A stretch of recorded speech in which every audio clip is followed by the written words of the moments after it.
നമസ്കാരം. ന്യൂസ് കേരള പ്രധാന വാർത്തകളുമായി CK നാസർ, കാഞ്ഞങ്ങാട്.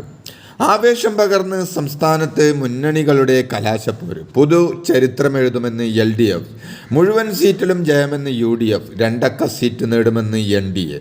സംസ്ഥാനത്തെ എല്ലാ മണ്ഡലങ്ങളിലും സ്ഥാനാർത്ഥികളുടെ റോഡ് ഷോ. ഓരോ മണ്ഡലത്തിലെ സ്ഥാനാർത്ഥികളും അണികളും ഒരേ സ്ഥലത്ത് കൊട്ടിക്കലാശം നടത്തി ആവേശം നിറച്ചു. കൊട്ടിക്കലാശത്തിനിടെ പലയിടത്തും സംഘർഷം. ക്രെയിനുകളിലും JCBകളിലുമേറിയാണ് പലയിടത്തും സ്ഥാനാർത്ഥികൾ കൊട്ടിക്കലാശത്തിൻ്റെ ഭാഗമായുള്ള റോഡ് ഷോയിൽ പങ്കെടുത്തത്. 20 മണ്ഡലങ്ങളിലും വൈകിട്ട് 6ഓടെ കൊട്ടിക്കലാശത്തോടെ പരസ്യപ്രചാരണം സമാപിച്ചു. ഇന്ന് ഒരു ദിവസത്തെ നിശബ്ദ പ്രചരണത്തിനു ശേഷം നാളെ കേരളം പോളിംഗ് ബൂത്തിലെത്തും.